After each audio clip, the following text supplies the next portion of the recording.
আজকে Rangpur chamber of commerce আয়োজিত প্রতিবাদ সভা এবং সংবাদ সম্মেলনে উপস্থিত রংপুর চেম্বারের সম্মানিত সিনিয়র ভাইস প্রেসিডেন্ট জনাব মবির রাজা। মামা আমাকে বলে দিচ্ছে একটু সংক্ষেপে, এই জন্য আমি মেট্রোপলিটন চেম্বারের প্রতিনিধি আছে, এখানে উমেন চেম্বারের প্রতিনিধি শুরু করে রংপুর শহরের সর্বস্তরের ব্যবসায়ীবৃন্দ, সাংবাদিকবৃন্দ, অন্যান্য ব্যক্তিবর্গ, সবাইকে আমার সালাম। আমি আসলে সবার নাম নিয়ে মেনশন করলাম, সেই দুঃখিত। আসলে বিষয়টা হচ্ছে একটু ক্লিয়ার করে দিই। এখানে আমরা যে উদ্দেশ্যে রংপুর চেম্বারকে বাংলাদেশ কোস্টাল অ্যাসোসিয়েশনের পক্ষ থেকে অবগত করেছি এবং রংপুর জেলা হিমাগার মালিক সমিতিও অবগত করেছে যে কোল্ড স্টোরেজের ভাড়া নির্ধারণ নিয়ে একটি বিষয় চলমান আছে। সেখানে আমাদের সাথে গভর্নমেন্টের বিভিন্ন জায়গায় বিভিন্নভাবে মিটিং হচ্ছিল এবং আমাদের কাছে যা যা রিপোর্ট দিয়েছে আমি দিয়েছি। ভাড়াটা যেহেতু নির্ধারণ করার অথরিটি আছে আমরা না, সরকার, তো সেটা সেই পর্যায়ে চলমান আছে। আমাদের সারা বাংলাদেশে কিন্তু এইভাবে আলোচনা চলতেছে এবং কোথাও ওইভাবে আমরা কোনো সমস্যা ফেস করি না। কিন্তু রংপুরের বিষয়টা একটু আলাদা। এখানে যেমন আপনি দেখতেছেন যে রংপুর জেলায় হিমাগার শ্রমিক ভাঙচুর চালানো, বল প্রয়োগ করে মন করা কম ভাড়া হিমাগারকে সংরক্ষিত আলু জোরপূর্বক বের করে নিয়ে যাওয়ার হুমকির প্রেক্ষিতে একটা আশঙ্কা বোধ করার কারণে এটা আসলে আশঙ্কাটা এই জন্যই করতেছে যে ইতিপূর্বে গত বছরে দুই একটা কোল্ড স্টোরেজে আমাদের এরকম ঘটনা ঘটেছে। তো এইখানে যদিও আজকে আমরা কিন্তু ভাড়ার বিষয়ে কোনো নেগোসিয়েশন করার জন্য এখানে বসি নাই, বা সেটা আমার একা পক্ষে করা সম্ভব না। আমরা যে কারণে চেম্বারকে অবগত করছি যে এরকম একটা বিষয় আমরা আমাদের প্রতিষ্ঠানগুলোকে হুমকি দেওয়া হয়েছে, সেটা ব্যবসায়ী হিসেবে সর্বস্তরের সকল ব্যবসায়ী, নটনি হিমাগার ব্যবসায়ী, আমাদের ব্যবসায়িক যারা অথরিটি আছে, সংগঠন আছে, তাদের আপনাদেরকে অবগত করা প্রয়োজন। সেই জন্যই।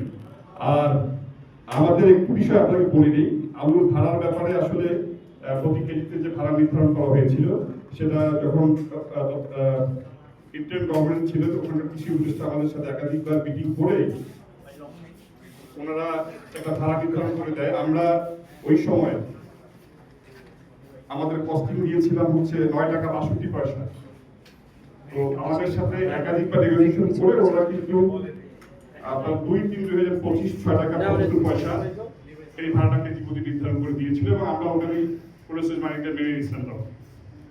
তো এরপরে এই বছর আমরা এই নতুন বছরের ভাড়া নির্ধারণের জন্য আমাদের প্রসেসের পক্ষ থেকে গত 5-2-2026 তারিখে আসলে গভর্নমেন্টকে চিঠি লেখা হয়। এরপরে আবার আমরা 9-6-2026 আমরা বিদ্যুৎ বিল যেটা বাড়ছে সেটা অবগত করে চিঠি লিখেছি। তো ওনারা এখনো সিদ্ধান্ত ওইভাবে জানান নাই, আমাদের সাথে কথা বলছে। তো এইখানে ব্যবসায়ীদের ক্ষেত্রে যে বিষয়টা হচ্ছে যে আমাদের প্রতিষ্ঠানগুলা যারা আমরা পরিচালনা করি, আমাদের কিছু কথা থাকবে, আমাদের সুবিধা অসুবিধা থাকবে, কৃষকরা এখানে আলু রাখবে, এটা তো একটা নেগোসিয়েশনের ব্যাপার। এবং আমাদের নেগোসিয়েশন অথরিটি কি, আমাদের যে এই উপদেষ্টা সাহেব যে ভাড়া নির্ধারণ করে দিয়েছিলেন 6 টাকা 75 পয়সা, ওইখানে বাণিজ্য মন্ত্রণালয় ছিলেন, কৃষি মন্ত্রণালয় ছিলেন, প্রাইস কমিশন ছিলেন, 3 ডিপার্টমেন্ট মিলে কিন্তু তারা এই ভাড়া নির্ধারণ করে দিয়েছে। তো আমরা কিন্তু আর ভাড়া বাড়াইনি। এখন বিষয় হচ্ছে রংপুরে কেন এরকম হচ্ছে আমরা জানি না। এখানে আমার কথা হচ্ছে ভাড়ার বিষয়ে অনেক যুক্তি দেওয়া যাবে। হ্যাঁ, আমাদের অনেক ব্যবসায়ী আসলে তাদের মতো কথা বলে, কৃষকরা তাদের মতো কথা বলে। যেমন প্রত্যেকটা কোল্ড স্টোরেজে 30-32-50 কোটি টাকা ব্যাংকের লোন আছে, এখানে কষ্ট ফান্ড একটা আছে, ব্যাংকের ইন্টারেস্টটা তারা ওই কষ্টের মধ্যে ফেলতে চায়। তো বাংলাদেশে হয়তো সবটা 2-3টা কোল্ড স্টোরেজ হয়তো থাকতে পারে যাদের কোনো লোন নাই, ম্যাক্সিমাম কোল্ড স্টোরেজ তো লোনের শাখা করতেছে। তো আমি কি ব্যাংকের টাকা না দিয়ে ব্যবসা করব?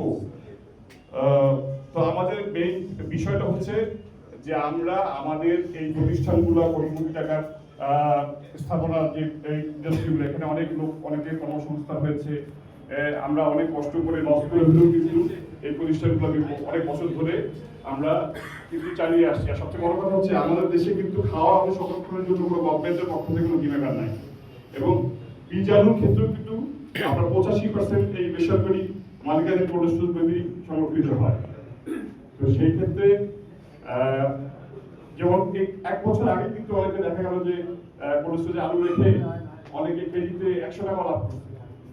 আমরা কিন্তু তখন বলি নাই যে আমাদেরকে আপনারা 5 পয়সা বা 10 পয়সা 20 পয়সা ভাড়া বাড়াই দেন। আর আমরা কিন্তু সব সময় কৃষকের পক্ষে। আমরা কৃষক যাতে উপকৃত হয়, কৃষক যাতে প্রণোদনা পায়, এবং সেটা অবশ্যই গভর্নমেন্টের কাছ থেকে।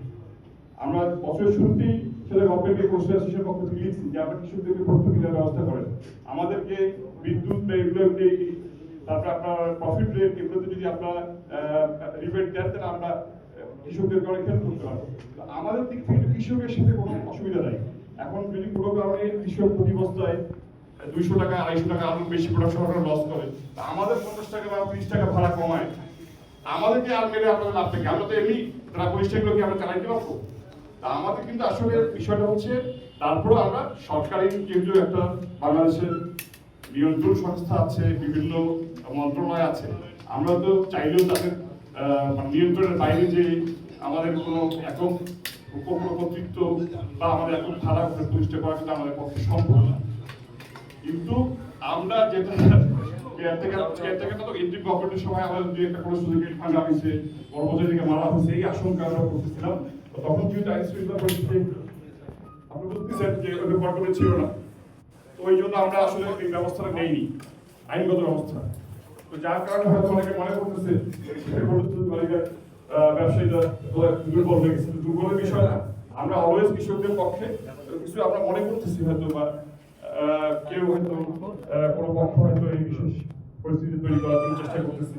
আমরা এখন আসলে বলতে চাই যে ব্যবসায়ীদের কাছে আমাদের যে আবেদন, যে আমরা আমাদের আন্দোলন ভাড়া নির্ধারণের ক্ষেত্রে বা পরিবেশের সঙ্গে যেগুলো বিষয়ে যখনই আমাদের ডিসি অফিস থেকে ডাকে, কৃষি মন্ত্রণালয় থেকে ডাকে, আমরা কিন্তু সবসময় নেগোশিয়েট করি। প্রত্যেক মাসে আমরা আমাদের কাছে যে রিপোর্ট চাই আমরা সময় মতো দেওয়ার চেষ্টা করি।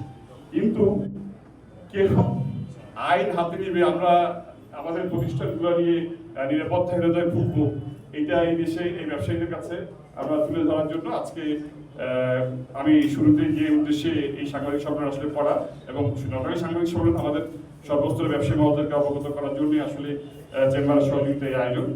আমি এই পর্বে আর বেশি কিছু বলছি না। আমি শরীফুল ইসলাম বাবু, আমি পরিচালক বাংলাদেশ কমার্স অ্যাসোসিয়েশন এবং পরিচালক Rangpur chamber of commerce industry.